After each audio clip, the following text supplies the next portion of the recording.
अपनी इंडस्ट्री का दुर्भाग्य ये रहा हिंदुस्तान की इंडस्ट्री का, या तो जैसे इंडस्ट्री ने कमाया ना, तो प्लोइंग बैक किसी ने भी नहीं किया। मेन जो दिक्कत इंडस्ट्री में आई है वो प्लोइंग बैक की है। किसी ने बढ़िया घर बना लिया, बढ़िया गाड़ी ले ली, बढ़िया ऑफिस बना लिया, बाकी जो इंडस्ट्री को नीड थी, जो टाइमली अपग्रेडेशन होना चाहिए, वो उन्होंने किया। इंडस्ट्री और पैटर्न में, ऑफिस में बहुत अंतर है। अगर आपको इंडस्ट्री लाइन में जाना है तो आपको समय भी ज़्यादा चाहिएगा और मेहनत भी ज़्यादा चाहिए। जनरली एक चीज़ मैं सबसे कहता हूँ, चाहे कोई भी इंडस्ट्री लगाओ, एक चीज़ आपके पास होनी चाहिए, या तो रॉ मटेरियल हो या फिनिश गुड्स का माल हो। दोनों चीज़ बाहर से रह करके आप मैनेज नहीं सकते। तो सर, स्वागत है आपका इस कार्यक्रम में। धन्यवाद सर। बेसिकली आज का जो डे है वो है youth skill day, international youth skill day. तो पर्पज़ ये है कि क्या यूथ को, ठीक है, पढ़ाई करके वो आ गया, अपने शहर में आ गया, तो स्किल भी उतनी इम्पोर्टेंस रखता है। अगर आपको अपने काम में कुशलता नहीं होगी तो शायद उसका आप बेहतर तरीके से नहीं कर पाएंगे। सबसे पहला तो ये है कि प्रतिभा पलायन नहीं होना चाहिए। आज की तारीख में पारिवारिक स्ट्रक्चर पे मैं थोड़ा सा बोलना चाहूँगा, क्योंकि 2 बच्चे रहते हैं, 1-2 बच्चे रहते हैं, अब हायर एजुकेशन के लिए गए, बच्चे किसी कारण से बाहर चले जाते हैं, तो जो आपने एम्पायर खड़ा किया वो किसके लिए किया? आज अपने को सबसे बड़ी विडंबना की बात यह है कि बच्चे पढ़ लिखने के बाद तुरंत है ना, एजुकेशन लेने के तुरंत बाद ही कहीं जॉब की तलाश करते हैं, कहीं वो जाते हैं। वो गलत है। आपको अपने एरिया में आकर के ये ज़रूर देखना चाहिए, क्योंकि पढ़े लिखे का विजन बहुत ज़्यादा होता है। अगर आप यहाँ देखोगे तो बहुत सारी चीज़ें हैं। मैं इंडस्ट्री के बारे में बोलना चाहूँगा। बोलूँ सर? हाँ बिल्कुल सर, प्लीज़। कि सबसे पहले आप उस चीज़ पे एनालिसिस करिए। मतलब पहला तो आप ये रखिए कि अपन जॉब क्रिएटर बने, जॉब किसी से लेने की बजाय जॉब क्रिएटर बने, क्योंकि सीए एक बहुत महत्वपूर्ण भूमिका अदा करता है हर हिसाब से। तो इसमें आप कभी भी ये देखिए कि कोई भी अगर बाहर से इंपोर्ट हो रहा है, अगर क्या अपन उसको यहाँ पे प्रोड्यूस कर सकते हैं, अपने लोकल एरिया के हिसाब से आप चलें, तो अगर वो चीज़ हो सकती है तो सबसे पहले अपने को उस पर वर्किंग करनी चाहिए, क्योंकि उसमें आपको लॉजिस्टिक एडवांटेज ऑलवेज मिलेंगे। कोई चीज़ बाहर से आएगी, उसकी बजाय अगर अपन हम यहाँ प्रोड्यूस करेंगे तो ज़्यादा ठीक है। और बच्चों को मैं ज़रूर कहूँगा कि पहला चीज़ है दिमाग में रखना चाहिए कि अपन ने जो भी एजुकेशन ली हो नॉलेज के लिए ली है, उस नॉलेज का उपयोग अपने देश के लिए हो। सबसे पहला प्रेफरेंस इस बात के लिए होना चाहिए। आपने जो ये चार्टर्ड अकाउंटेंसी चुनी, उसके पीछे का कारण क्या है? पीछे का कारण हमारे मोटिवेशन बाबूजी का था। वैसे तो मेरा आईएएस का मूड था, मैं आईएएस प्रीलिम वगैरह मेरे एक क्लियर भी कर लिया था। बाकी पहले बार में सिलेक्शन ठीक नहीं हुआ था तो फिर दोबारा देनी थी। बाकी बाबूजी की इच्छा थी कि आप सीए करें, तो उन्होंने मेरे को बम्बई भेजा। और बम्बई की भी हिस्ट्री बड़ी उस टाइम की बहुत वो थी कि 3 जगह से 500-500 रुपये उधार लेके बाबूजी ने भेजा। ठीक है, बम्बई में और 2.5 ड्रेस में सीए करके आए। 2.5 ड्रेस? 2.5 मतलब 2 फुल शर्ट 1 हाफ शर्ट, मतलब 2.5 ड्रेस। तो उस टाइम की स्थिति बहुत ख़राब थी। ताऊजी की पेड़ी पे रख करके मैंने सीए किया। कोई कोचिंग नहीं ली, कोई कुछ नहीं किया।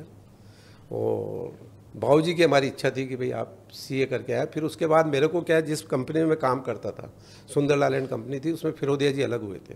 तो सुंदरलाल जी ने मेरे को प्रपोजल दिया था, बोला आप आ जाओ ऑडिट में पार्टनरशिप में ज्वाइन कर लो। मैंने बाबूजी को फ़ोन किया तो उन्होंने एक ही बोला कि भाई आपको आना यही है, चारों भाई कहीं भी काम करो, बारह करो, कोटा करो, कहीं भी करो, बाकी आप चारों भाइयों को साथ रहना और यहीं पे काम करना। और इसी वजह से हाथों हाथ बम्बई छोड़ के यहाँ आ गए। और वो विजन हमारा काम आया। ये सारे बच्चे जो आप देख रहे हैं ना, ये सब पढ़ लिख के बम्बई से आए हैं। आपके जैसे संदीप से मिले होंगे आप, उसने एनएम मुंबई से एमबीए किया है। फिर विपुल है, इसने आईआईटी एमटेक वहाँ से पवई से किया है। गगन और सौरभ दोनों ने अपने बॉम्बे से किया। इनके एक ग्रुप बाकी हैं। 71 साल की उम्र में हो गए, इसलिए कोई तकलीफ नहीं, आगे बार दे लेना एग्जाम तुम भी। और अवसर भी अनलिमिटेड है ना सर? हाँ, कभी भी दे सकते हैं ना। हाँ, और ये तो हमारे कुछ ज़्यादा ही था। 23 साल की उम्र में सीए, सीएस, एमबीए करके, एलएलबी करके आ गया था हमारे साथ। फिर इन्होंने कहा फॉरेन जाएंगे। विपुल को बहुत बड़ा प्रपोजल था अमेरिका का। मैंने कहा कुछ भी हो भाई, तेरा पैकेज हम यहाँ दे देंगे, तो यहाँ पे। और इसको भी यही कहा, बोला कि मैं एमबीए करूँगा। मैंने कहा एमबीए करने की कोई ज़रूरत नहीं है। मैंने कहा हमारा एमबीए कर, अब कि जो प्रैक्टिकल एमबीए ना वो कर। हाँ सर। तो सर, ये बिजनेस शुरू करने के पीछे कोई कारण? कोई नहीं, कारण क्या था, बस करना था कुछ। इसके पीछे क्या था कि हम लोगों ने एक वर्धा में रिफाइनरी का ऑडिट किया था। एक्चुअली आर्टिकलशिप को आप लोग उसमें हल्के में न लें। उस जगह हम लोग गए, रेमी इंडस्ट्रीज पे भी गए, सब जगह गए। तो हमें वर्धा में एक ऑयल रिफाइनरी थी, मैं छोटा भाई गए थे। तो उन्होंने कहा यार ये अपने लाइन का धंधा है, क्यों तेल मिल में हम थे ही सही। तो बोला अपन रिफाइनरी के लिए क्यों नहीं सोचें। तो शुरुआत वहाँ से हुई थी हमारी। तब फिर हम लोगों ने इसको किया, तो हमने एक 2.5 टन की रिफाइनरी 1985 में 12 में डाली थी। उसके बाद फिर 1995 में चूँकि गवर्नमेंट की इंसेंटिव आई तो सोया इंडस्ट्रीज को उन लोगों ने इसके लिए रिप्स के लिए चुना। तो उस टाइम पे फिर हम लोगों ने 95-96 में 12 में प्लांट डाला। उसके बाद चूँकि 12 में ट्रांसपोर्टेशन की बहुत बड़ी प्रॉब्लम थी, तो फिर हम लोगों ने सब परिवार वालों ने विचार किया कि भाई यहाँ पे रह के अपन बहुत ज़्यादा वो नहीं कर सकते। तो फिर हम लोगों ने कोटा का डिसीजन लिया। कोटा में लॉजिस्टिक का एडवांटेज बहुत बड़ा मिला हमें। तो 2005 में तो हम लोगों ने सिव एडिबल स्टार्ट करी थी। उसके बाद 2009 में वैल्यू एडेड प्लांट जो हमारा सिव वेज प्रो है, जिसमें हाई प्रो हम ग्रिड बनाते हैं, वो हमने किया था।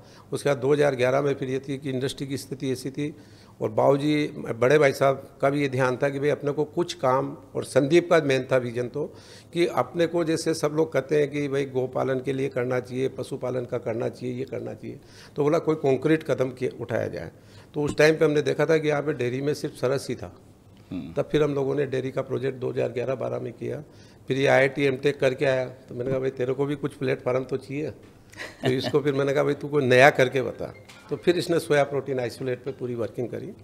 और उसके बाद अभी चूँकि ऑन गोइंग प्रोसेस को कभी भी इंडस्ट्री में नहीं रोकना चाहिए। अपनी इंडस्ट्री का दुर्भाग्य ये रहा हिंदुस्तान की इंडस्ट्री का, या तो जैसे इंडस्ट्री ने कमाया ना, तो प्लोइंग बैक किसी ने भी नहीं किया। मेन जो दिक्कत इंडस्ट्री में आई है प्लोइंग बैक की आई है। किसी ने बढ़िया घर बना लिया, बढ़िया गाड़ी ले ली, बढ़िया ऑफिस बना लिया, बाकी जो इंडस्ट्री को नीड थी, जो टाइमली अपग्रेडेशन होना चाहिए, वो उन्होंने किया नहीं। अब हमारे विपुल ने भी ये बहुत सारी चीज़ें लाया। ये गया था कहीं जॉर्डन में, बोला कि साहब ये करना चाहिए सोया इंडस्ट्रीज में। फिर मैंने कहा भाई पुराने मकान में तोड़ फोड़ करने की बजाय नया मकान बना लो। तो फिर ये मुंडला प्लांट लगाया हम लोग। उसमें सारा का सारा जो वर्कआउट है इसका और हमारे गुप्ता जी का, वैसे तो सभी का है, सभी बच्चे सब इन्वॉल्व थे कि भाई अपने को ये करना है, इसमें ये सुधार करना है। तो पिछले 30-35 साल का जो एक्सपीरियंस था उसका पूरा का पूरा हम लोगों ने उसमें यूज करने की कोशिश की है। तो सर जैसे आपके परिवार में आपने बताया कि चार्टर्ड अकाउंटेंट भी है, IITN भी है, MBA, बिल्कुल, CS, LLB, सब बच्चे तो हमारे। कभी बच्चों ने जिद नहीं की कि हमें तो नौकरी करनी है, हमें आपके इस बिजनेस में नहीं आना? क्योंकि उसके लिए पीछे हम थे ना, जो हमने बाबूजी करने पे हम बम्बई छोड़ के 12 आ गए थे। उससे तो कोटा था इनका ले तो प्लेटफार्म, तो इनको तो आने में कोई दिक्कत होनी ही नहीं चाहिए। भाई कोटा तो बहुत अच्छी जगह है, शुरुआत सब ऊपर से होती है। हाँ, तो इसलिए आगे थे। तो इन लोगों को भी अच्छा, इन लोगों को भी यही एजुकेशन के लिए कहा था हम लोगों ने कि आप है ना पढ़ लिख के जा रहे हैं, नॉलेज के लिए जा रहे हैं। बेटियों को भी यही कहा, हमारी 6 बेटियों में एक CA, एक CS है, 4 MBA, सबको यही काम ने कि तुम्हें पढ़ लिख करके आना है, कहीं नौकरी करनी नहीं है। इसके बाद अगर कोई आपको वहाँ पर अपने काम कराना चाहे परिवार में, अभी जैसे एक तो हमारे जाफरी पान मसाला वाला में चार्टर्ड अकाउंटेंट जो है वो वहाँ काम देखती है, उनका एक कोठारी होजरी वालों के हैं। अच्छा। वो भी उनका काम देखती है, कोई तकलीफ नहीं उसमें, वो कराएं काम। बाकी किसी को हमने सैलरी के रूप में कहीं पर भी ज्वाइन नहीं कराया और ना बच्चों को कराया। और बच्चे भी शुरू में क्या है, बम्बई भेजना। बम्बई का एक बहुत बड़ा फ़ायदा है साहब, बम्बई की जो भाग दौड़ चलती है ना, धक्के खाते हैं, सब करते हैं, तो उन बच्चों को कोटा बहुत अच्छा लगा। तो तुरंत आके एडजस्ट हो गए। हाँ बस हमारे तो क्या 9 से 8 की ड्यूटी है साहब। देखो विष्णु जी 9 से 8 है, 9 बजे हमको सबको 9 सवा 9 के बीच में टेबल पे इकट्ठा होना है सबको। कोई अगर लेट होता है तो उसको बिल्कुल है कि भैया तेरा टिफिन पैक हो जाएगा, तेरे को नाश्ता वही करना है, और उसके बाद 8 बजे आना है। और दिन का खाना जनरली हम लोग साथ लेते हैं सब लोग। सर जैसे आपने कहा कि 9 बजे आपका प्लांट तो और जल्दी शुरू हो जाता होगा आपका। 9:15 बजे हम लोग नाश्ते की टेबल पे पक्का आना ही आना है सब लोग। तो सर एक मैसेज आप क्या देना चाहेंगे, क्योंकि जनरली अभी जो CS का जो ऑफिस का टाइम है वो 11, साढ़े 11, 12 बजे तक पहुँचते हैं। इंडस्ट्री और पैटर्न में ऑफिस में बहुत अंतर है। अगर आपको इंडस्ट्री लाइन में जाना है तो आपको समय भी ज़्यादा चाहिएगा और मेहनत भी ज़्यादा चाहिएगी। और अगर आप ईमानदारी से मेहनत करें और समय पूरा दें, समय मांगती है इंडस्ट्री, ये आप पक्का मान के चलें। जो भी आप इंडस्ट्री के लिए विचार करें, अब नए स्टार्टअप आ रहे हैं, बाकी उसमें मैं नए स्टार्टअप में कहना चाहूँगा, अभी रिसेंटली डेटा था कि 80% स्टार्टअप आपके बंद हो गए। उसके पीछे कारण क्या है कि अपन कोई भी काम करें, आप आज आप लोग करोगे ना तो पहले उसके सारे प्लस माइनस देखोगे, उसकी डेप्थ तक जाइए। जनरली एक चीज़ मैं सबसे कहता हूँ कि चाहे कोई भी इंडस्ट्री लगाओ, एक चीज़ आपके पास होनी चाहिए, या तो रॉ मटेरियल हो या फिनिश गुड्स का मार्केट हो। दोनों चीज़ बाहर से रह करके आप मैनेज नहीं कर सकते। इसका एक करंट एग्जांपल मैं आपको देता हूँ। गोयनका ग्रुप था हमारे, ये श्रीफेड वाले, जिन्होंने बादाम फैक्ट्री डाली थी 12 में। मैंने उनसे पूछा, मैंने बादाम फैक्ट्री आपने यहाँ क्यों डाली? बोला साहब ये लेबर सस्ती है। मैंने कहा लेबर का कोई इतना प्लस माइनस नहीं होता, बाकी जो आपके ट्रांसपोर्टेशन है, जैसे अपन निकालते हैं ना cost benefit analysis, cost benefit analysis अगर आप निकालोगे तो ऑटोमेटिकली आपको सब चीज़ें समझ में आ जाएगी। अगर सीए आदमी कोई भी इंडस्ट्री खोलेगा तो उसके पहले वर्किंग जरूर करेगा। इसलिए मैं सबसे कहता हूँ कि अगर आप लोग करें तो बहुत अच्छा रहेगा और करना चाहिए। मैं तो ये कहता हूँ कि हर आदमी के बीच में एक सपना होता है। गुरु पिक्चर देखी नहीं देखी आप लोगों ने? देखिए गुरु पिक्चर में क्या था, धीरू भाई अंबानी पे थी। उसने कहता था कि मेरा बापू कहता है कि सपने मत देखो, मैं सपने देखता था।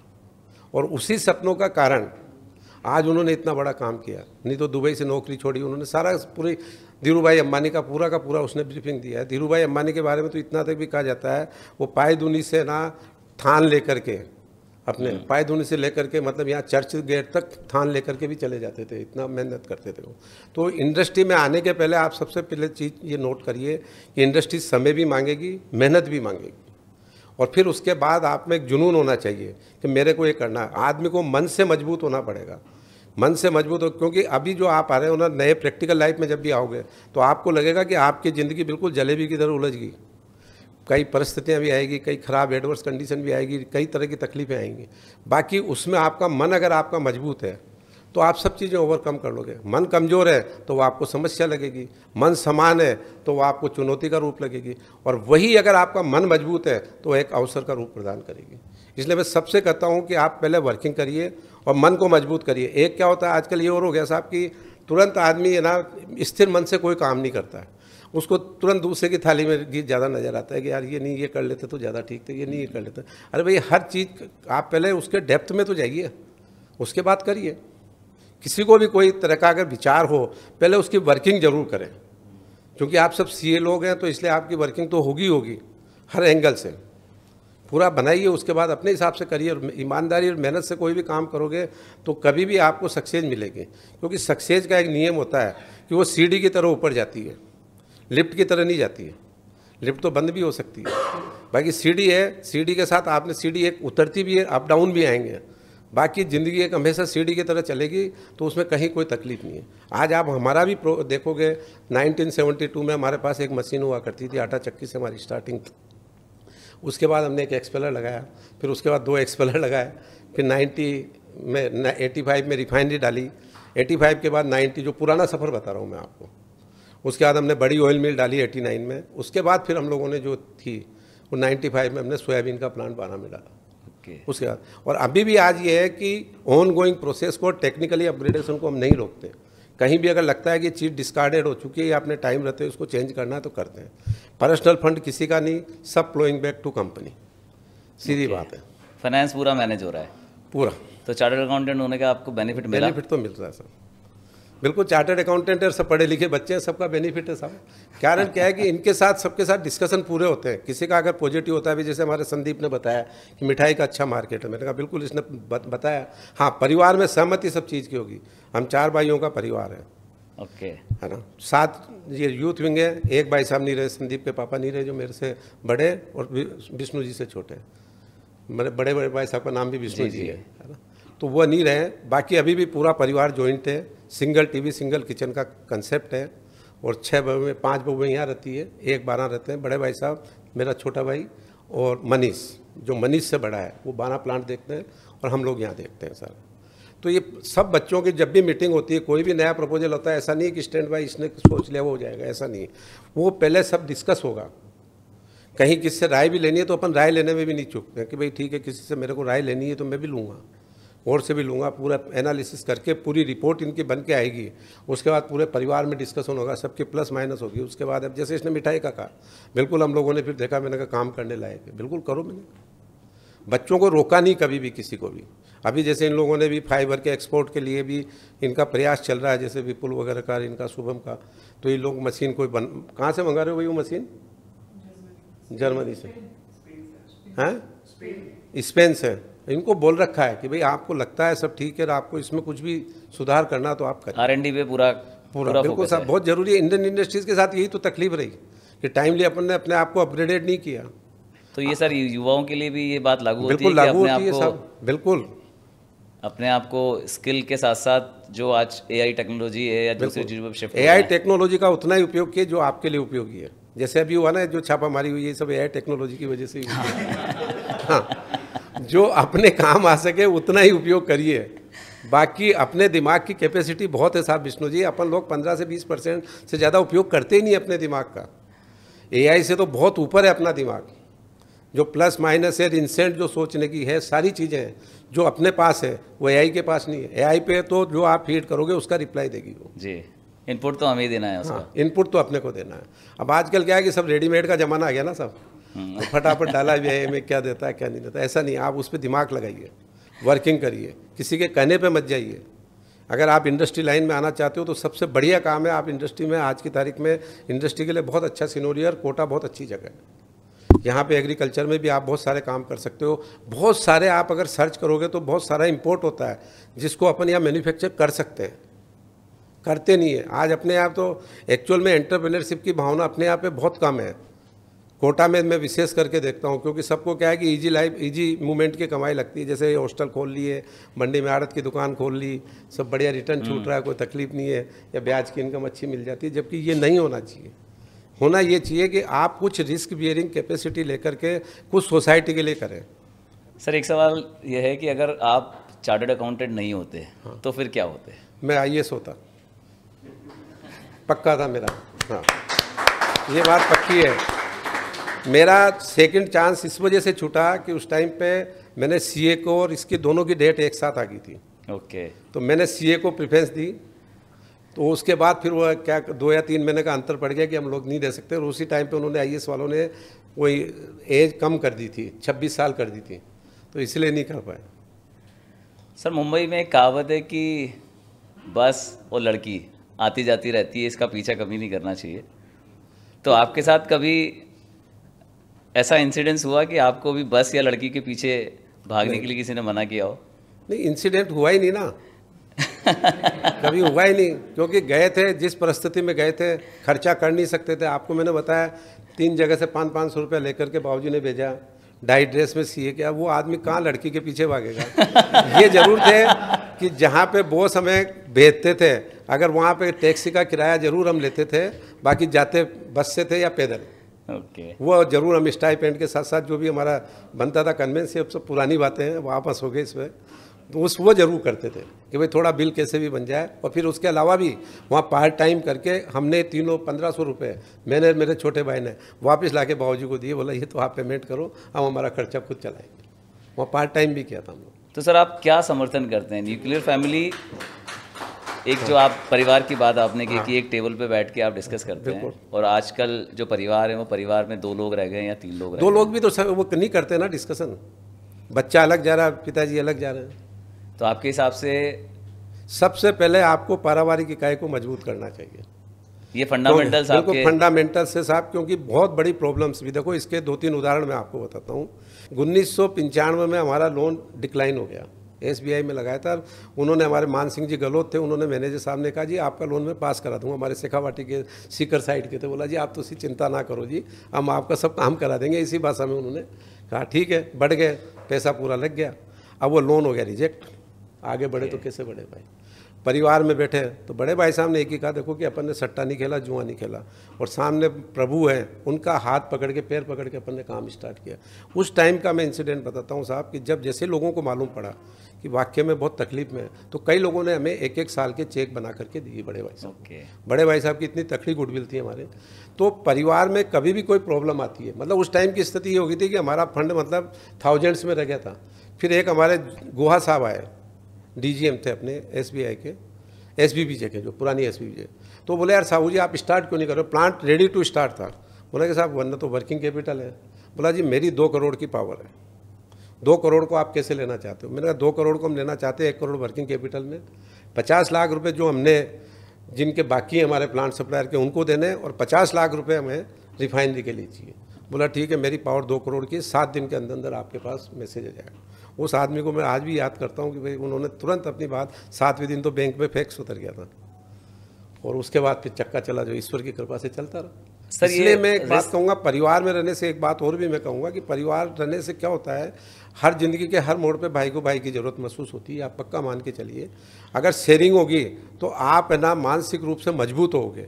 आपको कोई प्रॉब्लम है, आप परिवार में दो ना प्रॉब्लम, क्या तकलीफ है। अपने पेरेंट्स से करिए डिस्कस, अपने भाई हैं तो उनके साथ करिए, अपने कोई साथी हो खास उनके साथ करिए, हमेशा आपको एक ये रखना चाहिए, मन ही मन अंदर ही अंदर अपने पास नहीं, कहीं भी आप उसकी शेयरिंग जरूर करें। किसी भी तरह की प्रॉब्लम हो, चाहे वो प्रैक्टिस में हो, चाहे डिपार्टमेंट की हो, कोई भी प्रॉब्लम बहुत आती है, आप लोग तो प्रैक्टिसाइजिंग है सारे, तो कई तरह की प्रॉब्लम आती है, शेयरिंग जरूर करनी चाहिए। तो सर क्या आसान है, बिजनेस करना आसान है या प्रैक्टिस करना आसान है? दोनों ही चीज़ आसान नहीं है, तो कंपटीशन दोनों ही जगह है। मैंने आपको पहले भी पूर्वत कहा था कि आज जितने आप कंफर्टेबल है ना, आगामी 5 साल बाद नहीं रहेंगे, चाहे वो प्रैक्टिस हो चाहे आपका बिजनेस हो। हाँ, बाकी फिर भी इंडस्ट्री इनसे टफ है थोड़ा सा। बिजनेस में भी आपको देखना पड़ेगा कि आप किस में जा रहे हैं, सर्विस सेक्टर में जा रहे हैं या मैन्युफैक्चरिंग एक्टिविटी में जा रहे हैं। मैन्युफैक्चरिंग एक्टिविटीज़ में आपको मेहनत भी ज़्यादा पड़ेगी और समय भी ज़्यादा लगेगा। बाकी रिजल्ट्स बहुत अच्छे आएंगे अगर आप पूरा टाइम से मेहनत करें, सब कुछ करें तो। सर एक और बात कि सबसे बड़ा मोटिवेशन क्या रहा, माँ की दुआ या पिताजी की डांट?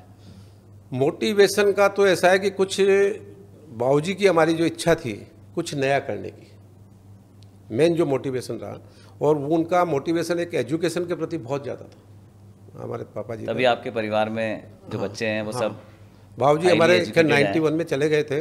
बाकी उनका जो मोटिवेशन था एजुकेशन के लिए था। उस टाइम पे मेरे को आज भी ध्यान है कि 1975 में मेरी जो सिस्टर थी बड़ी वाली, उसको उन्होंने ग्रेजुएशन करवाया।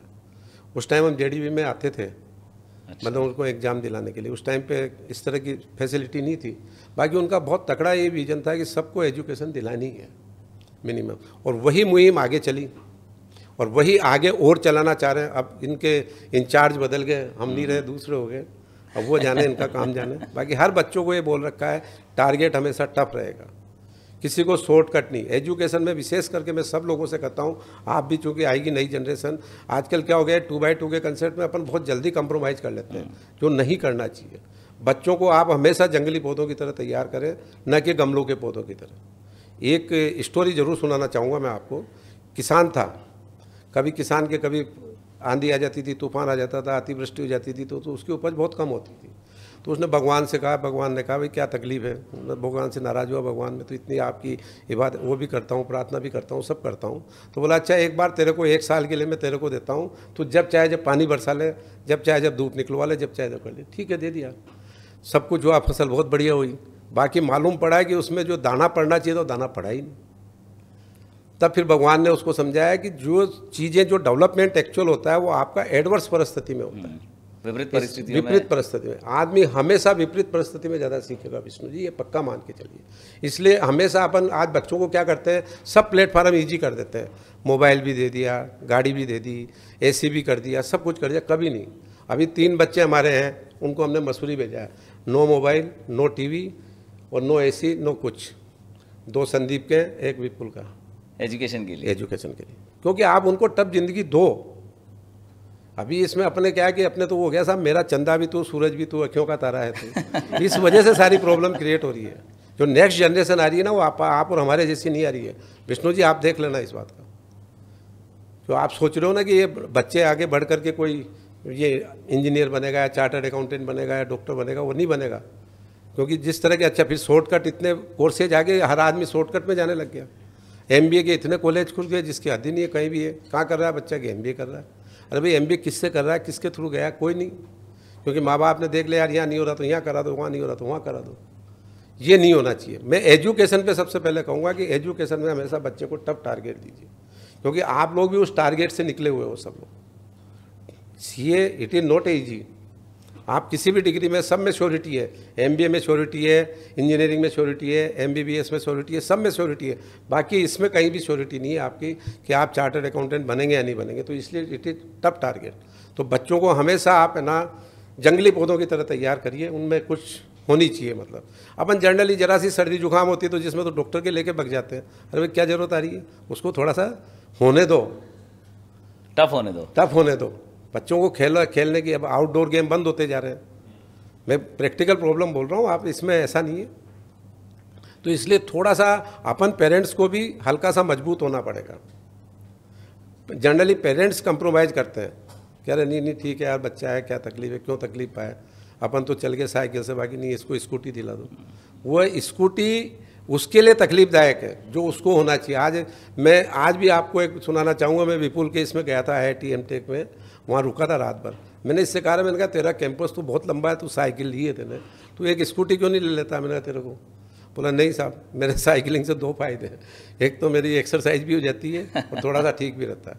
और अगर आपको ध्यान हो, एक इंस्टाज बताना चाहूँगा मैं, आनंद जी राठी का बच्चा मेरठ उसमें था, मेरठ में था, बनारस में BHU में, उसके जो एक्सीडेंट हुआ था और उसकी जो डेथ हुई थी ना, अच्छा, वो आपके स्कूटी के कारण हुई थी। यूनिवर्सिटी किसी में भी था ना।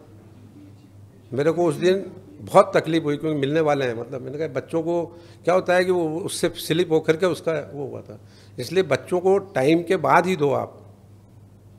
अभी जैसे हमारे यहाँ बच्चों को 4 व्हीलर अलाउड नहीं है, जैसे चाहे इसका बच्चा हो चाहे विपुल का हो, किसी को 4 व्हीलर अलाउड नहीं है। और 2 व्हीलर के लिए भी मेरा सबसे मना रहता है, चलाना साइकिल चलाओ और मस्त रहो। तो सर जो आपने प्रेरणा हमें दी है, चाहे वो बिज़नेस को लेके हो, चाहे स्किल डेवलपमेंट को लेके हो, चाहे फ्यूचर को आप कैसे देखते हैं उसको लेके, उसके लिए मैं टैक्स बार एसोसिएशन और कोटा ब्रांच की तरफ से आपका फ्यूचर के लिए तो मैं कहूँगा कि फ्यूचर बहुत तेज़ी से बदल रहा है, अपनी सोच भी आपको बहुत तेज़ी से बदलनी पड़ेगी। अब समय वो नहीं है कि आप मतलब पुराने पैटर्न पे काम करें, इसलिए सब लोगों से मेरी एक निवेदन है कि मतलब सोच को थोड़ा सा वाइड बनाएं और सोच को बड़ी बनाएं। बड़ी बनाना बहुत ज़रूरी है, एजुकेशन में ही नहीं बल्कि आपके जो भी आप काम कर रहे हैं उसमें भी बड़ी बनाएं। आज आप इस पे मत जाइए कि भाई आज की तारीख में मेरे का ये इन्वेस्टमेंट है, इसका क्या रिटर्न बैठेगा, कभी मत जाइए इस पर। आप अभी कोई भी बिजनेस होगा उसमें ब्याज, डेप्रिसिएशन और भाड़ा तीनों चीज़ नहीं निकलेगी। अगर आपके ऑपरेटिंग निकल रहा है तो कोई तरह की तकलीफ नहीं होगी, तो बिज़नेस किया जा सकता है। किया जा सकता है, बिल्कुल करना चाहिए।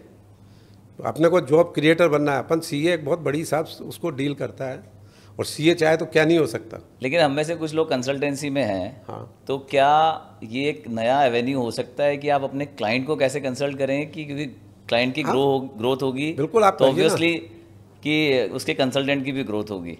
बिल्कुल दोनों की होनी चाहिए ना, भाई कंसल्टेंसी वन में थोड़ी होनी चाहिए। भाई आप अगर कोई मेहनत कर रहे हैं, उनको कोई इनपुट दे रहे हैं, तो उनका भी होना चाहिए कि भाई कि इस तरह की बात है।